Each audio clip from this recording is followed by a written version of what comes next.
Hi, I'm Rocco Stano, and welcome to Read Out Loud.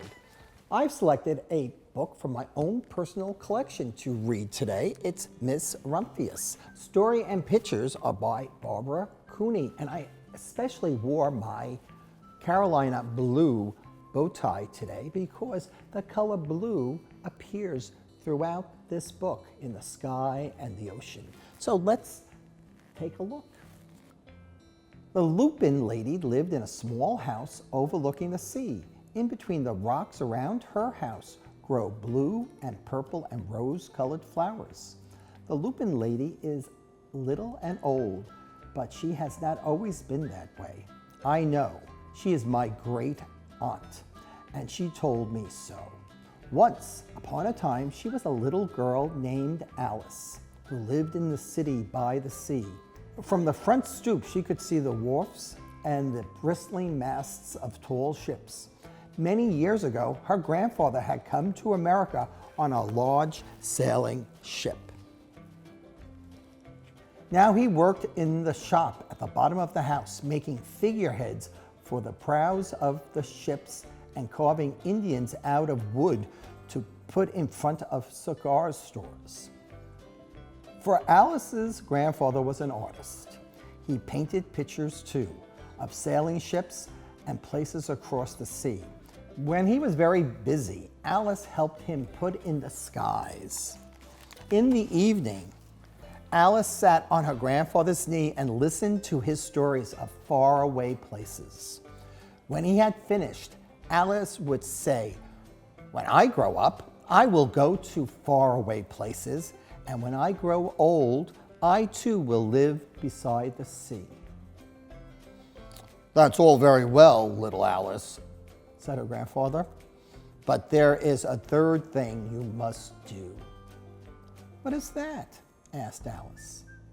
"You must do something to make the world more beautiful," said her grandfather. "All right," said Alice, but she did not know what that could be.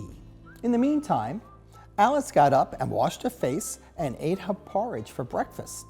She went to school and came home and did her homework, and pretty soon she was grown up. Then my great aunt Alice set out to do 3 things she had told her grandfather she was going to do. She left home and went to live in another city far from the sea and the salt air. There she worked in a library, dusting books and keeping them from getting mixed up and helping people find the ones they wanted. Some of the books told her about faraway places. People called her Miss Rumphius. Sometimes she went to the conservatory in the middle of the park. A conservatory, and here's a picture of a conservatory. It is a glass house where you grow plants. When she stepped inside on a wintry day, the warm, moist air wrapped itself around her, and the sweet smell of jasmine filled her nose. "This is almost like a tropical isle," said Miss Rumphius, "but not quite."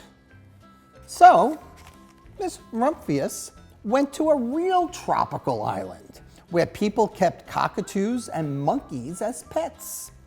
She walked on the long beaches, picking up beautiful shells. One day she met Baba Raja, king of the fishing village. "You must be tired," he said. "Come into my house and rest." So Miss Rumphius went in and met Baba Raja's wife. The Baba Raja himself fetched a green coconut and cut a slice off the top so Miss Rumphius could drink the coconut water inside. Before she left, the Baba Raja gave her a beautiful mother-of-pearl shell on which he had painted a bird of paradise and the words, "You will always remain in my heart." "You will always remain in mine too," said Miss Rumphius. My great aunt, Miss Alice Rumphius, climbed tall mountains where the snow never melted. She went through jungles and across deserts. She saw lions playing and kangaroos jumping. And everywhere she made friends she would never forget. Finally, she came to the land of the lotus eaters. And there, getting off a camel, she hurt her back. "What a foolish thing to do," said Miss Rumphius. "Well, I have certainly seen faraway places. Maybe it's time to find my place by the sea." And it was, and she did. From the porch of her new house, Miss Rumphius watched the sun come up, and she watched it cross the heavens and sparkle on the water. She saw it set in glory in the evening. She started a little garden among the rocks that surrounded her house, and she planted a few flower seeds in the stony ground. Miss Rumphius was almost perfectly happy. "But there is still one more thing I have to do," she said.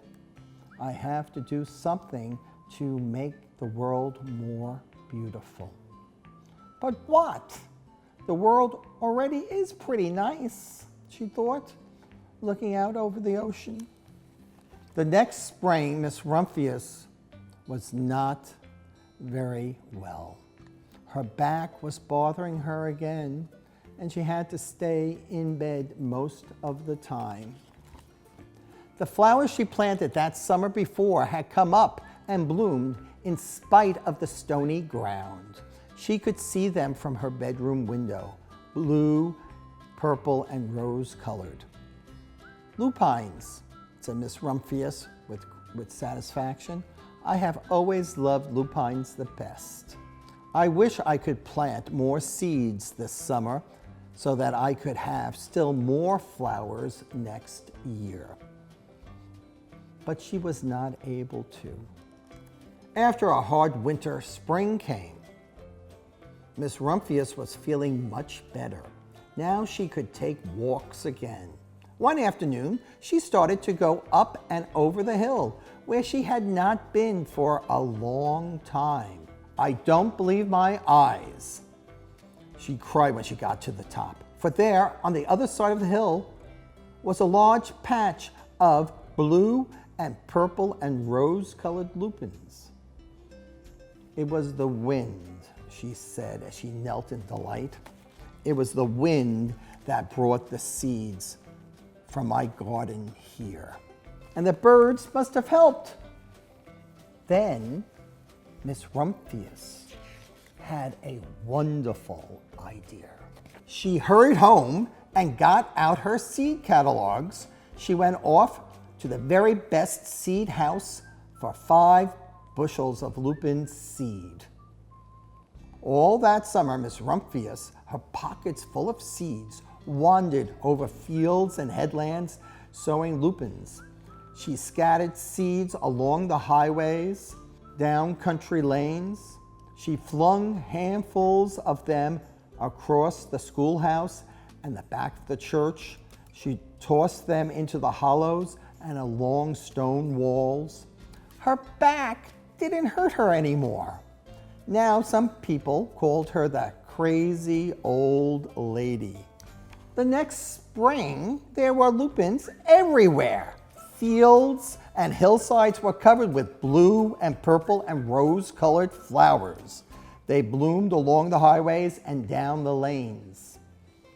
Bright patches lay around the schoolhouse and back of the church, down in the hollows and along the stone walls grew the beautiful flowers. Miss Rumphius had done the third, the most difficult thing of all. You remember what that thing is? My great Aunt Alice, Miss Rumphius, is now very old. Her hair is very white. Every year there are more and more lupins. Now they call her the Lupine Lady. Sometimes my friends stand with me outside her gate, curious to see the old lady who planted the fields of lupins. When she invited us in, They come slowly. They think she is the oldest woman in the world. Often she tells us stories of faraway places. When I grow up, I tell her, I too will go away to faraway places and come home to live by the sea. That is all very well, little Alice, said my aunt, but there is a third thing you must do. What is that? I asked. You must do something to make the world more beautiful.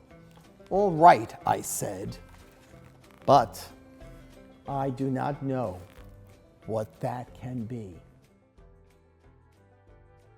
So, boys and girls, how would you make the world a more beautiful place?